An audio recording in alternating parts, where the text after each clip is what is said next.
Bloque de la entrevista con Gerardo Sotelo, diputado del Partido Independiente, a quien ya estamos recibiendo. Gerardo, buen día y gracias por venir. ¿Cómo estás, Martín? Gracias a ti, felicitaciones por esto que alguna vez algún video he visto y gracias por la invitación. Muy bien, te pedimos que te arrimes al micrófono, muchas gracias por venir y por esas palabras. Yo soy nuevo en estas cosas. Es cierto. Capaz que los micrófonos de la Cámara de Representantes captan la voz con más distancia. O sea que todavía me inhiben un poco, ¿no? Pero...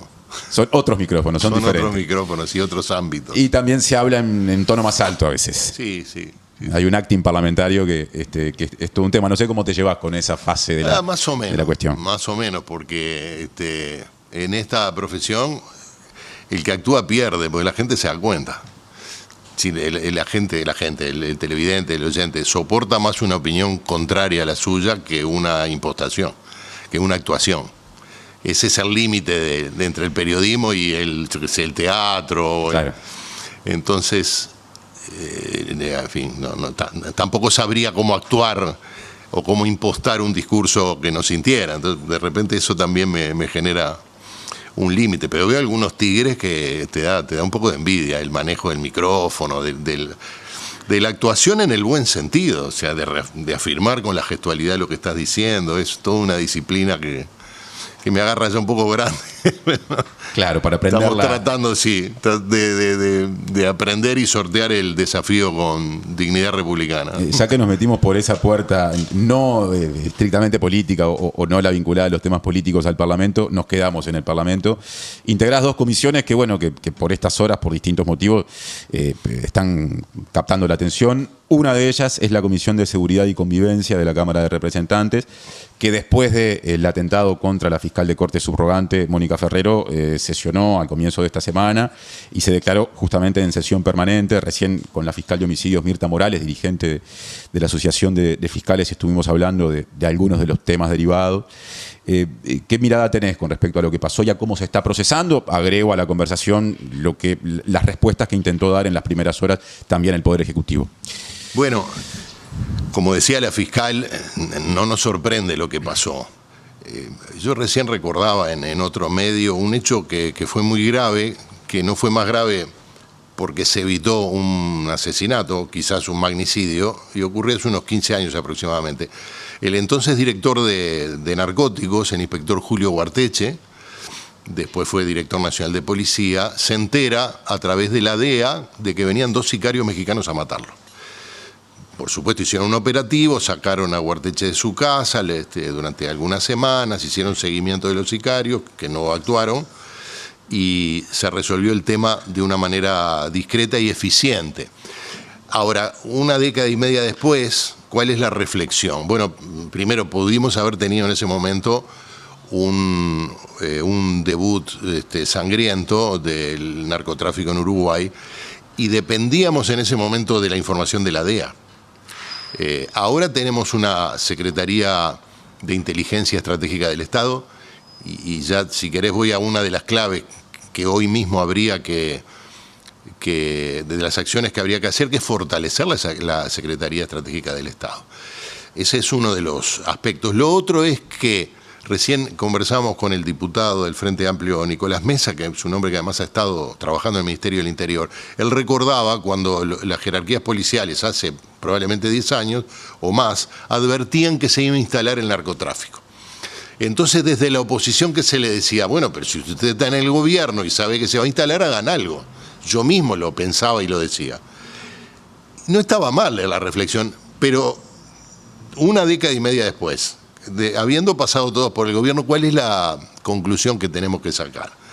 La conclusión es que este tipo de accionar delictivo, con todas las implicancias que tiene el crimen organizado y particularmente el narcotráfico, requieren políticas de Estado de una dimensión que hace que, si no estamos todos los partidos de acuerdo y juntos en esto, ningún gobierno la va a adoptar. Porque el costo de adoptarla, independientemente del partido que esté en el gobierno, es altísimo, y el estímulo de la oposición para no pegarle al gobierno es muy bajo. Por lo tanto, ese es además el talante con el cual estamos participando en en el grupo de diálogo que funciona en Presidencia sobre el tema seguridad.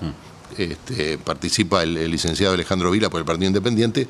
Desde hace ya un par de sesiones fuimos con esta idea. Miren, aquí hay que adoptar políticas de Estado, algunas de las cuales pueden ser incluso impopulares. ¿Por ejemplo? Por ejemplo, invertir decididamente en las políticas carcelarias.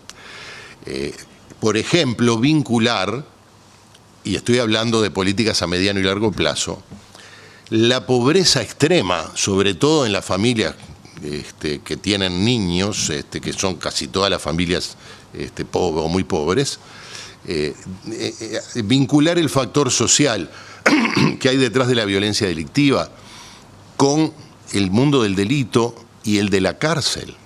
Hemos visto cómo ha crecido de manera exponencial la cantidad de personas que están en prisión, ¿sí? Y si tú mirás quiénes son las personas que delinquen, quiénes son las que están vinculadas a las rapiñas, a los arrebatos, al sicariato, al narcotráfico, te das cuenta que tienen un perfil social clarísimo. Son en general hombres, jóvenes y provenientes de familias muy pobres o de familias desestructuradas, con violencia intrafamiliar, en fin, con abandono. Hay claramente, si alguien no quería verlo, pues más vale que lo vea. Hay un componente social clarísimo, ¿sí? Vinculado a la pobreza extrema o a las familias monoparentales, con madres muy jóvenes, muy pobres. El mundo del delito y lo que está pasando con el narcotráfico. Esta anécdota que te contaba de Guarteche, sí, ¿qué muestra? Que hace 15 años había que traer sicario de México para hacer un trabajo medianamente, digamos, profesional desde el punto de vista del atentado. Hoy eso ya no es necesario. Lo que era una frontera o una barrera de la sociedad uruguaya hace una década y media ya no lo es. Por lo tanto, para resolver o mitigar significativamente el problema del delito en general, del delito común, llamémosle, y también en alguna medida el del narcotráfico, hay que trabajar en políticas sociales agresivas, decididas, consensuadas, en pobreza extrema, en políticas de cárcel. En este proyecto de ley que manda el Ejecutivo se crean 500 cargos de policías para cárceles y 500 operadores penitenciarios. Ahí estás hablando del proyecto de ley de presupuesto. De presupuesto. Es una muy buena noticia. Ahora, todos sabemos que es insuficiente, lo sabe el gobierno y por supuesto que lo sabe la oposición. ¿A quién le sacas plata para invertir en cárceles? Cuando mucha gente te dice, pero encima que delinquieron, vamos a tener que darle de comer, mantenerlos en condiciones de dignidad, como si el Estado tuviera la alternativa de maltratar a la gente. Primero, no la tiene. Segundo, aunque pienses desde un punto de vista estrictamente egoísta, tampoco es conveniente, porque el resultado es que, como un día van a salir, además salen con un mayor nivel de agresividad, de violencia y de resentimiento. Porque si entraron a la cárcel porque la sociedad, a través de sus leyes, le dice hay una manera más civilizada de convivir, que es no delinquiendo, respetando al prójimo, cuando el Estado los tiene bajo su custodia, los maltrata, es harto improbable que dejen de hacer lo que un día decidieron hacer. Antes de pasar al presupuesto al que entraremos por la seguridad para pasar después a otros asuntos, hay otro proyecto de ley del que se habla mucho particularmente hoy, que es este proyecto que se orienta a modificar la ley integral contra el lavado de activos, que como primera reacción después de lo que pasó con Ferrero, el gobierno está diciendo que se considere y se apruebe lo antes posible. La bancada del Senado no es la Cámara que integra, pero bueno, finalmente si se analiza pasará por las dos. Del Frente Amplio tiene como objetivo ponerlo a consideración del plenario hoy de forma urgente. Desde el Partido Colorado se dijo, bueno, lo podríamos acompañar, pero capaz que no votándolo hoy mismo, o sea, se pidió más tiempo. Habrá que ver cómo se resuelve esto durante el día, porque hay conversaciones en este momento abiertas al respecto. ¿Qué opinión tenés con respecto a esa propuesta?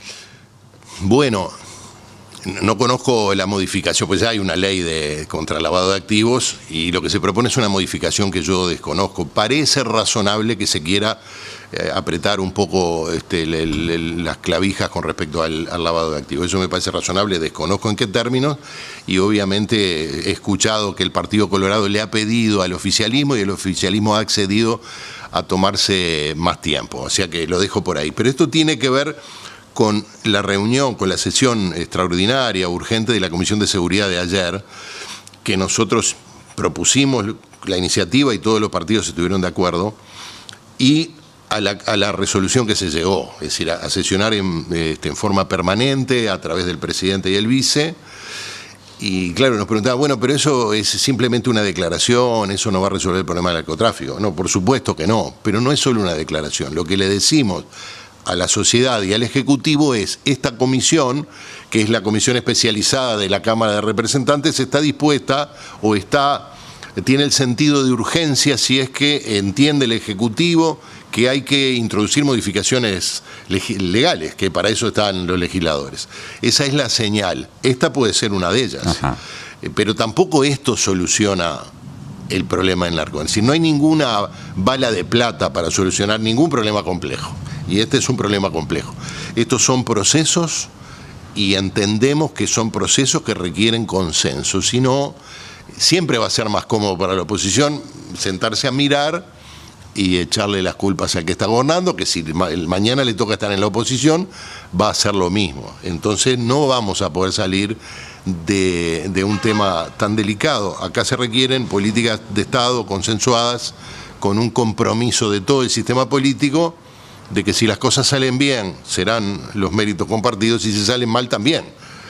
Y eso es la lógica que tenemos que quebrar, y que algunos actores políticos quizás no terminan de entender, en temas tan delicados como este. Por ejemplo, y ya termino, una de las cosas que hay que hacer es darle mayor seguridad, no solo a los fiscales o a las fiscales y a los jueces, hay que darle mayor seguridad a las víctimas, hay que darle mayor seguridad a los funcionarios de fiscalía.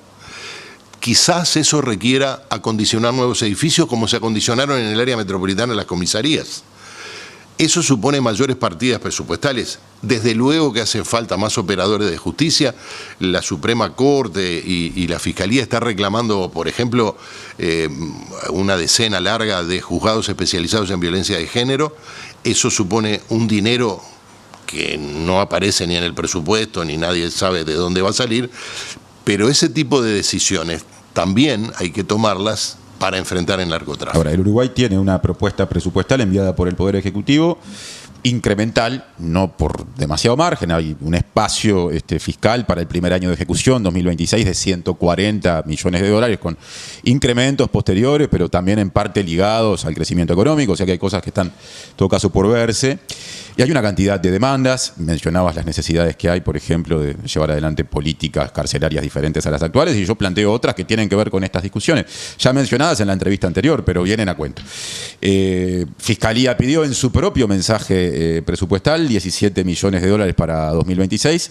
El proyecto de ley le otorga 1 millón, o propone otorgarle 1 millón. Al Poder Ejecutivo se prevé otorgarle el 6,5%, al Poder Judicial, quiero decir, el 6,5% de lo que pidió. Entonces, con esta base o sobre este punto de partida, ¿qué aspiraciones razonables hay de que algo cambie en el periodo actual? Bueno, estamos en plena discusión presupuestal, lo cual es un proceso extremadamente farragoso, agotador, y donde cada uno va a defender lo suyo. El gobierno va a defender su proyecto y la oposición a defender sus ideas o sus iniciativas, y en todo caso a enfrentarse con el oficialismo en lo que no esté de acuerdo. Eso es la lógica de la democracia, y no está mal, así tiene que funcionar. Pero nos apareció no apareció el problema, nos enteramos de este atentado que llevó el problema del crimen organizado, eventualmente del narcotráfico, a otro nivel. Nos agarra en el medio de la discusión presupuestal. Yo pregunto, porque siendo miembro de una bancada unipersonal de un partido más pequeño que los más grandes, me cuesta mucho también llevar adelante iniciativas. Lo planteo como una inquietud. Estamos a tiempo cronológico y a tiempo político de decir, consideremos unas partidas o unos artículos específicos para potenciar las cosas que entendemos que haya que potenciar para luchar contra el narcotráfico. Y no es una pregunta retórica, porque yo no la puedo responder, primero porque no tengo el poder político como para hacerlo, y segundo porque tampoco tengo la respuesta literalmente hablando. Pero sí la podés formular como lo estás haciendo. Claro, es decir, estamos a tiempo. Si tú vas a las sesiones de la Comisión de Presupuesto y te escuchan o me escuchan mis colegas, me matan. Si ven esta locura, plantear eso cuando se te viene el fin de la fecha para aprobar el presupuesto, puede sonar a locura. Les quedan 15 días a nivel de la Cámara de Representantes para analizarlo. Venimos bien en la Cámara de Representantes porque se va a estar votando seguramente la semana que viene el proyecto. Es decir, no es dramático. Tampoco es sencillo, porque son 700 y tantos artículos, y no es que haya en una bolsa haya plata guardada por las dudas, y bueno, usamos esta plata para luchar contra el narcotráfico. Eso no existe. ¿Y esa pregunta vos la planteaste políticamente? No, me la planteé hoy de mañana cuando iba a otra entrevista y lo planteo, no tuve tiempo de plantearlo, tampoco se me ocurrió ayer en la comisión, ayer fue el equipo económico. Es como cambiar el golero cuando está la pelota, viene el córner, ¿no? Está la pelota en el aire.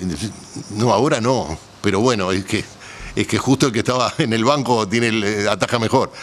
No sé, no tiene una respuesta fácil. Probablemente sea, mirá, este no es el momento. Votemos este presupuesto y por la vía de la rendición de cuentas o por la asignación de nuevas partidas se pueda acordar algo después.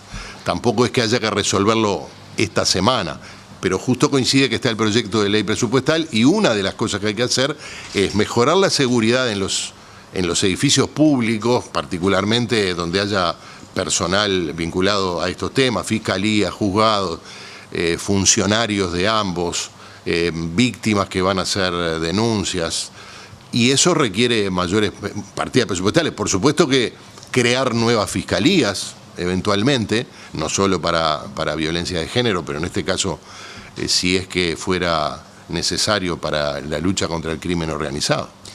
Ya que estamos hablando ahora sí de lo estrictamente presupuestal, que va más allá de las necesidades asociadas a Fiscalía, Poder Judicial, Sistema de Justicia.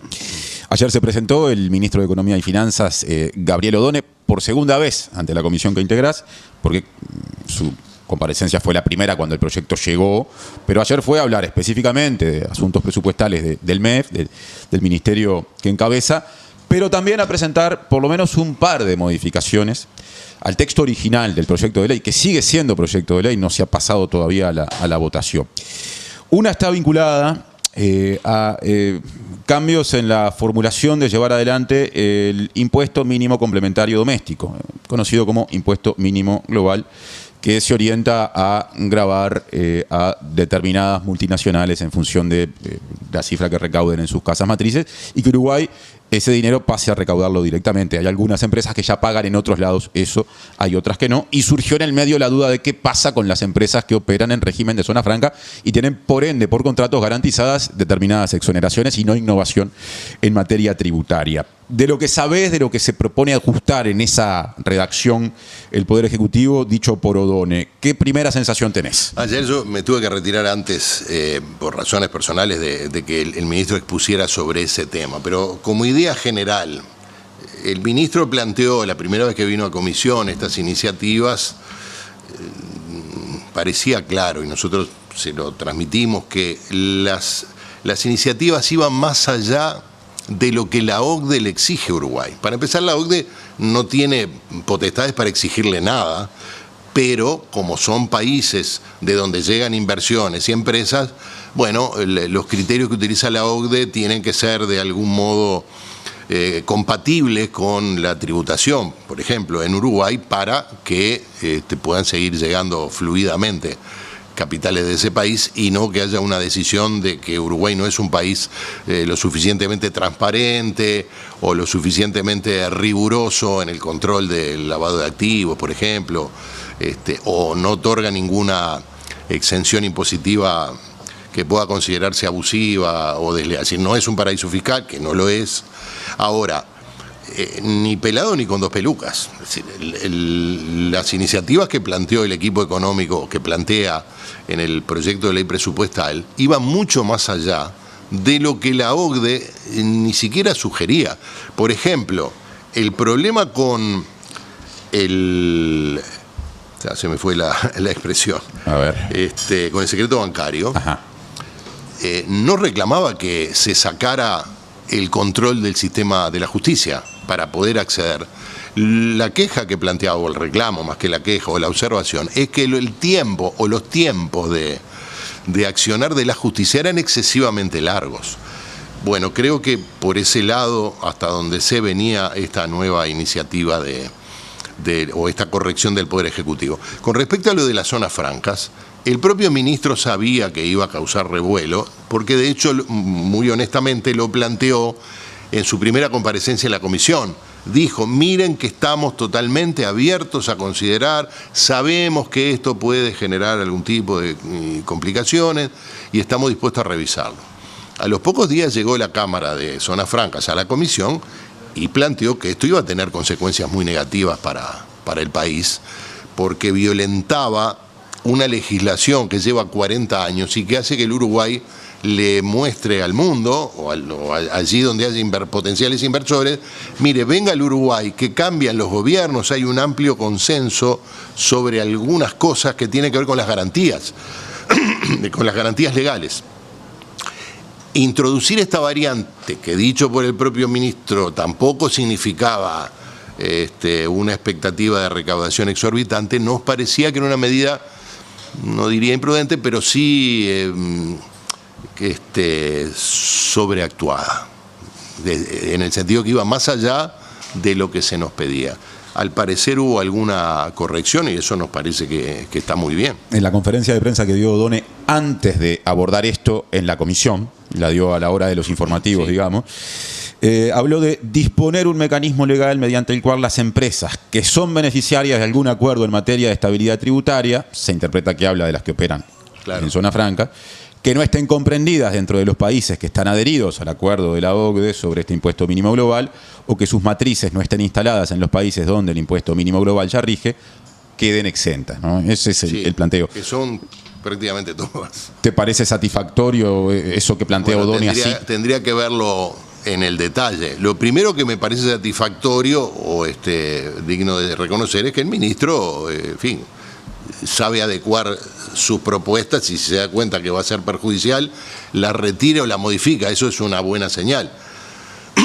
Hay que ver si lo que se está planteando evita las consecuencias negativas, que suponemos que sí, porque lo que planteaban las cámaras la Cámara de Zonas Francas, que dicho sea de paso, no son los capitalistas, son operadores locales que se dan cuenta que estamos hablando de miles de puestos de trabajo y que muchas de estas empresas, si se las hacemos difícil, se van. Hay otros operadores de zona franca en otros países del mundo y si consideran que el régimen es mejor, se van. Ahora, lo que proponía el Ejecutivo tiraba por tierra con la seguridad jurídica y con la imagen de Uruguay, no es que anulaba la ley de zona franca, pero en un momento de alta volatilidad, sobre todo comercial y económica, introducía un factor de irritación que no parecía ni el tiempo, ni la urgencia, ni el resultado esperado como para justificarlo. Esa es un poco. Esta precisión que yo hacía, o que hacía O'Donnell, que yo traje a la entrevista, habla de cómo se pasaría a tratar, y eso quedaría texto expreso en el proyecto de ley, a las empresas que operan en zonas francas y son de países que no suscriben al acuerdo de la OCDE. Una pregunta que surge es qué va a pasar con las que operan en zonas francas y sí son de países que han adherido a este acuerdo de la OCDE. En adelante el gobierno y en principio no van a ser afectados, supongo. Bueno, porque esa categoría en particular no está, no surge explícitamente, claro, de lo que ayer explicó el ministro, y es una gran pregunta. Tengamos presente que la OCDE no es un socio de Uruguay. O sea, los países de la OCDE, que son en general los países más ricos o más desarrollados, lo que quieren hacer es evitar que sus empresas y los capitales de sus empresas salgan de los países donde están las matrices. Si fuera por ellos, el sueño sería que se quedaran en el país de origen y que inviertan allí, instalen allí sus empresas. Obviamente, si lo hacen en Uruguay es porque le damos ciertos beneficios fiscales y le resulta la ecuación económica más conveniente. Es decir, la OCDE lo que trata es de que haya una regla de juego que beneficie a los países, no que beneficien a Uruguay. Es una relación que tenemos que tener de una manera muy fluida, pero donde hay siempre un punto de tensión. En estas iniciativas, tal como venían planteados, dejaba la impresión de que incluso se iba más allá de las hipotéticas presiones que podía estar interponiendo la OCDE. Ojalá esta sea una corrección adecuada. Ya que no estamos tan lejos del momento de la votación del proyecto de ley en general y luego del articulado puntualmente, siendo el impuesto mínimo global una parte importante de lo que el gobierno proyecta como aumento de los ingresos vía recaudación impositiva. El Partido Independiente, en la medida en que estas correcciones con respecto al impuesto mínimo global puntualmente sean satisfactorias, ¿está dispuesto a acompañarlo? No estábamos dispuestos a acompañarlo como estaban redactados en el proyecto originario. Esto vamos a leerlo y a estudiarlo un poco más en profundidad, pero la propia denominación del impuesto te lleva a pensar que no es el momento para introducir novedades, porque el concepto de global, tal como está hoy el mundo, es algo demasiado, no solo abstracto, sino resquebrajado. Bueno, en Uruguay se lo plantea como impuesto mínimo complementario doméstico, con otro nombre. Claro, exacto, sí, a la uruguaya. Si vos ves que Estados Unidos no está de acuerdo con el impuesto y que las políticas comerciales de Donald Trump hicieron estallar el mundo del comercio internacional y sus adyacencias, quizás, obviamente no tengo ni las responsabilidades ni los conocimientos del ministro y del equipo económico, era el momento para decir, che, vamos a no hacer olas, y mucho menos con este tema, veamos cómo evolucionan los hechos y en todo caso podemos plantear la modificación en el futuro, cuando baje un poco la espuma, porque la verdad que es un contexto sumamente volátil y eso es uno de los reproches que se le puede hacer a este proyecto presupuestal. Digamos, plantea un crecimiento que no es que sea descabellado, porque es cierto que está en la media de lo que dicen los analistas. 2.4% promedio anual, que no es a lo que está creciendo el país, es un crecimiento proyectado en un escenario que nadie sabe cuál va a ser. Tal como están las cosas hoy, proyectar un escenario a 4 años, hay que realmente tener la bola de cristal. Ahora, prevé gastarse todo y por las dudas modifica la regla fiscal para aumentar el endeudamiento externo. Decía un economista amigo que de esta manera O'Donnell ya sabe que tiene el dinero para financiar este proyecto de ley presupuestal. Lo que no sabe él ni nadie es cómo se va a desempeñar la economía nacional y la economía mundial en el próximo quinquenio, porque estamos en un escenario muy volátil, entonces no se guarda nada, no hay ninguna plata guardada en una cajita por si hay una contingencia. Y parece que la apuesta es, si no, a aumentar los impuestos, es decir, ir a un ajuste fiscal, ir a un endeudamiento que genere un estrés bastante significativo sobre el grado inversor. Incluso, no lo sabemos, manejando la hipótesis de que bajemos un escalón en la calificación de riesgo sin perder el grado inversor y con eso financiar el quinquenio a costa de un mayor endeudamiento. Lo que es seguro es que este proyecto de ley presupuestal al final del quinquenio va a significar que los uruguayos dejemos en las arcas públicas un porcentaje mayor del PBI de lo que dejamos hoy. Esa es la inercia del Uruguay, porque tiene una lógica presupuestal que es totalmente inadecuada. Es decir, los estímulos para... No estoy hablando de entrar con motosierra, no, pero los estímulos para mejorar la calidad del gasto y reducir el gasto sobre el PBI son prácticamente nulos. quiero complementar la mirada a la cuestión impositiva, porque hablamos de un impuesto, pero hay otros que están incluidos en el proyecto de ley de presupuesto. El proyecto de ley prevé una mejora en los ingresos, un aumento en la recaudación de 1.200 millones de dólares, y la mitad está asociada a ingresos por concepto de impuestos o modificaciones impositivas, o sea, 600 millones, de los cuales 360 llegarían, si se aprueba, por el impuesto mínimo global. 120 millones llegarían por el impuesto a la renta de las personas no residentes, ¿no? Por ejemplo, personas extranjeras que son socias de empresas uruguayas. 55 millones llegarían por el impuesto a la renta de las personas físicas, que se orientará a rentas y ganancias de capital en el exterior, en este caso sí, de personas residentes. Y la cifra menor está asociada al impuesto quizá, o nuevo, claro, o modificación impositiva más comentada, que es aplicar IVA a las compras a ciertas plataformas extranjeras, fundamentalmente en Temu. Con respecto a esos otros cuatro características del proyecto de ley en términos impositivos, ¿no? O esas otras tres, porque del mínimo global ya hablamos. ¿Qué visión tiene el Partido Independiente? A ver, me parece claro que si algo no necesita la economía uruguaya para dinamizarse, ni te digo la tuya y la mía, es pagar más impuestos o pagar nuevos impuestos.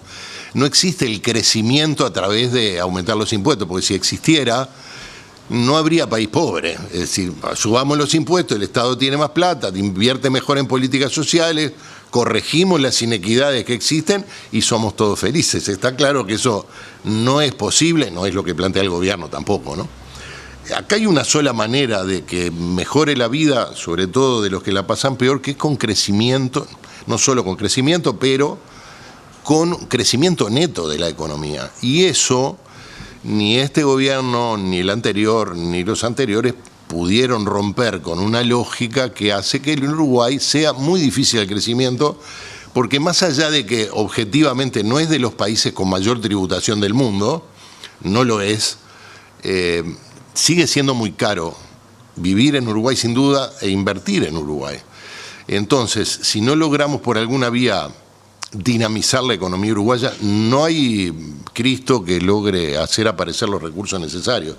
Eso por un lado. Por otro lado, yo se lo dije al ministro en la primera vez que fue a la comisión. Hizo una excelente exposición, es una persona muy sólida desde el punto de vista técnico y además es una persona que todos respetamos, incluso a nivel personal, pero utilizó la palabra excelencia únicamente para hablar sobre recaudación de impuestos. Entonces le dije, ministro, me llama la atención que no hay una sola referencia a mejorar el gasto público, a tener una lógica de gestión pública más eficiente, sobre todo con las herramientas que tenemos ahora de inteligencia artificial, Big Data, en fin, tenemos acceso a información y a una toma de decisiones prácticamente en tiempo real extremadamente eficiente. Y me dice, no, pero esté tranquilo que le hemos dicho a los distintos incisos, a los ministerios, etcétera, que identifiquen ineficiencias. Claro, pero yo estuve del otro lado también. Cuando te dicen identificar ineficiencias, vos sabés que te van a dar un sartenazo. O sea, ahí te estás refiriendo a tu experiencia como claro, de gestión en el gobierno pasado. Exactamente. Al frente del SECAN. Claro, entonces cuando te dicen identificar ineficiencias, todos los funcionarios, los jerarcas, dicen, acá me van a sacar plata. Y yo no, quizás en algún lugar sobre plata, donde yo estaba no sobraba la plata. Y en general, si vos le preguntás a quienes están al frente de la gestión del Estado, nadie te dice, quédate tranquilo que sobra la plata. Ni te digo los funcionarios que pueden interpretar que no van a poder tener mejoras salariales o desarrollo de su carrera profesional. Eso tiene que venir como una política, como se dice en el mundo de las empresas, matricial. Eso tiene que venir de la presidencia, de la OPP, de Servicio Civil, un poco como lo que quiso hacer el gobierno anterior, particularmente Conrado Ramos, referido a la reforma del Estado, que quedó a mitad de camino por razones que no vienen al caso, pero que hay que mejorar la eficiencia en el gasto público, de eso no cabe la menor duda, y no vemos que haya un énfasis decidido en avanzar en ese sentido. Entonces, bueno, cada gobierno que viene incrementa el gasto público.